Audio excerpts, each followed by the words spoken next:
Hi everyone, welcome back to my channel. In this video, I'm going to show you how to paint this watercolor landscape. I'm using Arches 140-pound cold press watercolor paper. I'm using my letter sparrow handmade watercolor paints. I love these, and my butcher tray to mix them together. I'm also using my Polina bright round brushes and rigger brush, but you can use any brushes that you prefer. This step is optional, but when I'm painting landscapes, I like to mask off the paper with masking tape. This helps everything dry flat. So I typically start with the sky when I'm painting landscapes, and I'm wetting about 3/4 of my paper with plain, clean water. That way I can drop in color for the sky, create some cloudy looks, and everything will kind of bleed and blend together. You want the paper to be glistening, but not super soaking wet with puddles. Skies can be tricky. It's really hard to replicate how someone else is doing a sky. So focus on trying to mimic the concepts of what I'm doing rather than trying to make it look exactly the same. So I'm starting with my brightest, boldest blue color, and I'm leaving some areas of white for a cloudy look. The wispy strokes that I'm doing from side to side are going to give this sky a wispy, really lightly cloudy look. There's so many different types of shapes you can do with your brush to get different looking clouds or a different feeling to the sky, more rainy, thundery, or big bulbous clouds. So I'm going for more of a thin, cloudy, patchy, really bright sunny day type look to my sky. Now I could have kept my sky how it was, but I wanted to add in some indigo and a little bit of purple just to give more depth and feeling to my sky. I didn't want it to overtake the sky, and so I kept it really light, but you'll watch me as I kind of move things around so that my strokes don't look like paint strokes, but it looks light and airy like a cloudy sky. Anytime you feel like your strokes are too much or too heavy, you can go through with your paper towel and dab some of the color away. This will continue with that cloudy feeling and give it a really misty look.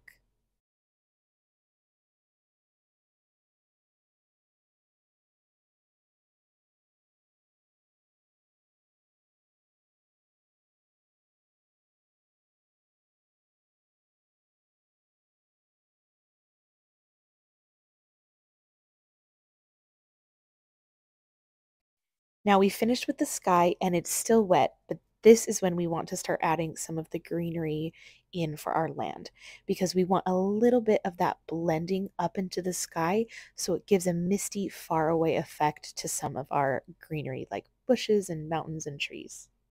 This is called creating atmospheric perspective when the objects that are farther away from us are actually more muted and fuzzy because there's so much atmosphere between us and the object that we can't really see the details. So I'm just painting in a kind of mid-tone muted green all along that back line, giving it a little lumps here and there to represent mountains and hills. So as we come forward in the painting, we're going to be adding a lot more color and creating a lot more depth and detail to really enhance that illusion of atmospheric perspective as things become closer to us visually. So here in the middle of the painting, I've added a bright yellow green color. That is going to be representing a patch of sunlight in our little meadow. And then over to the right, I've added some brown, and I'm going to have a path coming from the right side down to the front. So I'm just starting to layer all of these colors as I'm getting farther down the page. Now I'm adding in just the basic shape of this pathway that I'm trying to create. It doesn't have to be perfect now. I'm going to add in some more greenery around the path that will define the shape better because with 1 point perspective, this doesn't look very good right now. But you'll see how it comes to life at the very end. It will all make sense. So again, it's just about placing in all of the different colors to get the feel. It's what's called a base layer in watercolor. So we're just getting down the colors and then we can add more details as we go. So here I'm starting to add some darker greens to give some dimension and depth into the front of our painting. So this is a mid-tone olive green that's going to start bringing our eye down towards the bottom of our painting.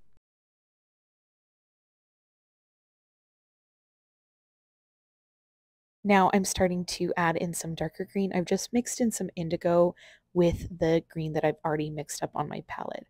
And this is where we start playing with the shapes and color contrast. So I'm putting in some dark green and bright green and just making sure that it's a lot more contrasted and having differences in color as we get closer to the front. So you can see that first layer we did in the very back is really misty and far away looking. It really creates so much depth and perspective in your painting because now we have so much more color and detail in our greenery up close. You really feel like you are up close to this painting and there are things farther away. When I'm painting landscapes, I also like to think of how, when you're looking at a field or a meadow, there are different areas where something is more hilly or there's a bunch of bushes or trees. And so you want to create different depths and textures so that your grassy field doesn't just lay totally flat looking. You'll also notice that I started to define the shape of the pathway with the greenery, but I've kind of lost it a little bit. So I've cleaned my brush and dried it off just a bit, and I'm able to go through and define that pathway a little bit more. And you'll see it starts really coming to life when I do this. It's also allowing me to pick up enough paint that it leaves a little bit of a highlight. So it also looks like the sun is shining down on it, and we're going to be able to add the browns and the shadows and the details within a dirt path back in instead of all of those details getting lost. So it was kind of wonky at the beginning, but it's one of those things where you kind of have to trust the process because you can definitely see the path now. Now that everything is dry, I'm going to start adding the details on top of this base layer.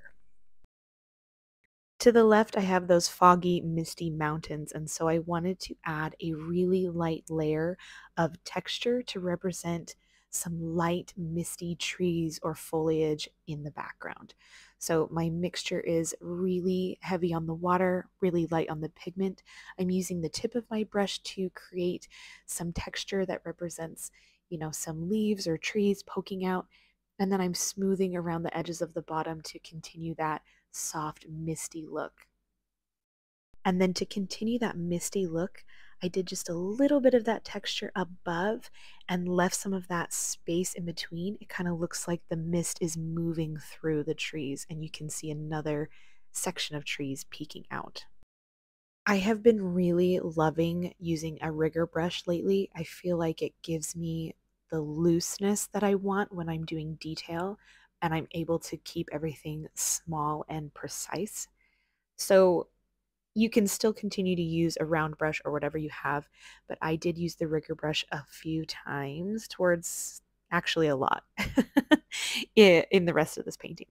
But I liked that when I used my round brush to create the main shape of the textured trees in this foggy space, I was able to go back through with my rigger brush and create smaller detailed texture. So it wasn't so clumpy, wasn't so stiff. It had a little bit of a wispy feeling to it. So you'll see me do that a lot. I'll pick up some paint and create texture with my round brush, and it kind of represents the bigger texture, and then I'll use the rigger to go in and add more of the wispy, unpredictable type texture. Now I'm just going to be adding texture through this highlighted area where I'm imagining that the sun is coming down and shining on it. I wanted to keep it really light. I would say that's the biggest pointer I could give you, is not overdoing it with the texture. You want the idea of texture, but if there's too much texture, it's just going to look like too many lines, too much going on. So you want a little bit of texture, smooth out some areas, blend some areas, some nice contrast, and then leave it. So don't be afraid to leave a lot of open areas, a lot of negative space. We don't have to fill everything in. So start with your lightest color, be light-handed where you add it, and then you can go back and add more detailed texture, add lots of contrast to give it some pop and some movement and some flow, and then just let it be. I think that's sometimes the hardest part of watercolor, or probably any art form, is to just know when to walk away. And I like doing landscapes because if I don't know what to do next in an area, I will just hop to a different area and then maybe I will have some inspiration or something will click for me by the time I come back to that area. So you don't have to finish it. Usually it's better if you just leave it and you can always come back to it. So you can see I've started creating some mid-tone texture around the pathway. So I want the idea, the feeling of grassy texture all along this meadow, but then the grass comes right up to that little pathway and is trying to grow over the edge almost. So it really will help define the pathway and give a lot of contrast to it when we do that as well. And I'm starting to go into some of the darker areas here. I imagine this area on the left has is really bushy. So we've got our meadow that has the light hitting it. We've got our trees and our mountains in the background that are misty. And then we have some beautiful bushes that are giving us a lot of texture and contrast up front. So you don't want it to be just bam, darkness, dark texture, but I'm imagining most of this is in shadow. So if I can keep the same philosophy of adding texture here and there, smoothing some areas out, and also leaving some space, it will add a lot of nice contrast that you can see details in this bush without just it being a big dark blob. Something that's typical of most of my landscapes, and I'm not sure if this is a thing for anybody else, but I really like to frame my landscapes. So in the corners and along the bottom, I like doing really some of my darkest colors. So along this left corner and along the right corner, I'm going to be doing my darkest colors. I feel like it adds a lot of shadow as if you're right there ready to jump into the sunlight. And you'll notice in the sky too, I also did some of my darkest colors along the top in the other corners as well. So I don't know if there's anything to that, but I love the way it looks. I feel like it always makes my landscapes look so aesthetic, at least to me, how it's all framed within the darker, more contrasted colors.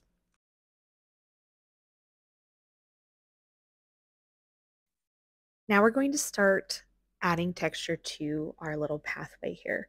And always keep in mind that watercolor dries lighter. So don't be afraid to add a mid-tone that's maybe a little bit darker than you want as some of these shadows, because we're going to come back and add even darker contrast later.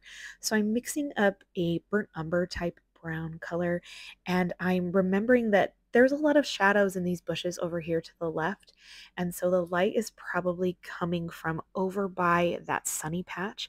And so the bushes and the greenery that are on this side of the pathway, on that left side of the pathway, are going to be casting some shadows. So I used some of this burnt umber color to cast some shadows in just some swipey texture with the rigger brush to start laying that base color. And you'll see, as things dry and as I decide, I'm not sure what to do with this section, so I'm going to stop, which is what I, said earlier. I just pick up a new color and see what else needs to be done. Adding contrast here and there. The rigger, I feel like, really helps with that loose detail idea, keeping everything really loose, but adding that really cool wispy texture that looks like leaves and branches and bushes, and it really helps everything start to come to life. My biggest tip to get this kind of loose but textured style is to not focus too much on texturing everything. We want the idea of texture in some places, but we want it to be smoothed out in other places. So it gives the idea that you're seeing some of the texture, but if you saw all of the texture and all of the details of a landscape all at once, it would be really overwhelming. So we want some, but we want to keep it light and purposeful. So think about where, some shadows would be, where you want some movement in your hills. So I try to create different shapes with the texture and then smooth everything out while also leaving some of that mid-tone base layer we have on the bottom. When you start to add the details around the path, remember that as you're getting farther away, we have atmospheric perspective. So everything that is farther away from us is going to be lighter and more dull in color.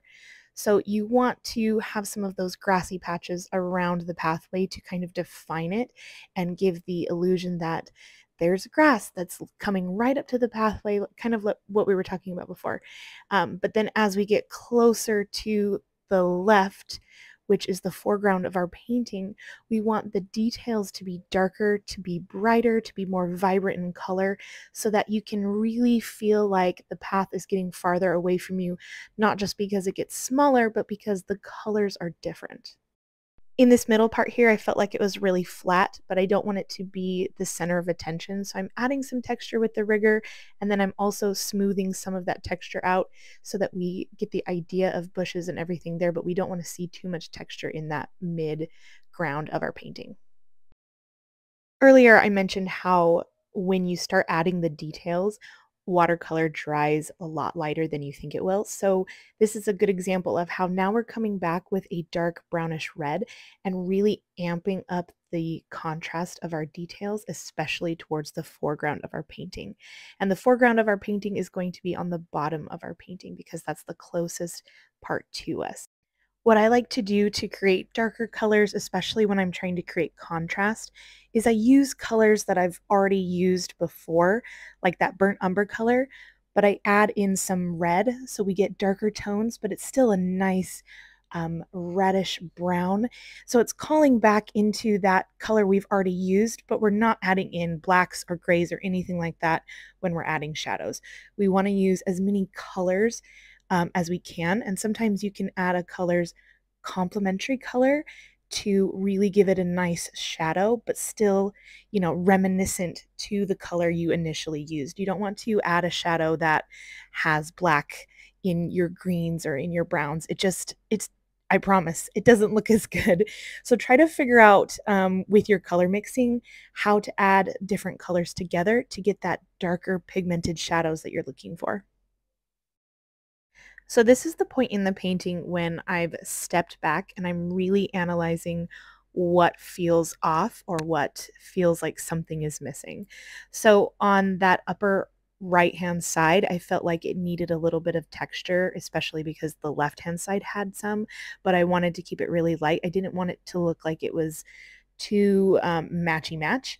And then I did a little bit of darkness over on the by the pathway, but I lightened it up really quickly because I don't want that color to be extremely dark since it's farther away. Just a hint of shadows. And then at the end here, everything else is done, but I thought, you know what it really needs?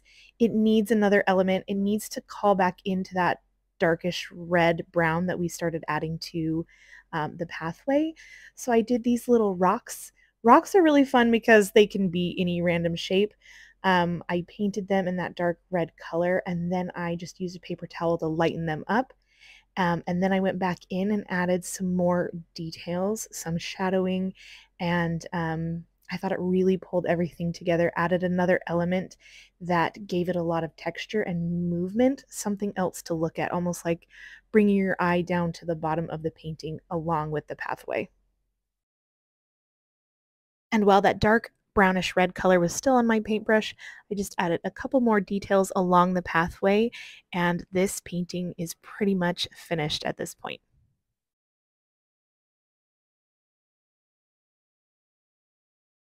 Thank you so much for being here today while I painted this little landscape. I hope the techniques and the tips that I talked about in this video will not only help you paint this landscape, but will help you with all of your landscapes going forward. If you found it helpful, I would be so appreciative if you liked and subscribed, and I will see you all next time. Bye.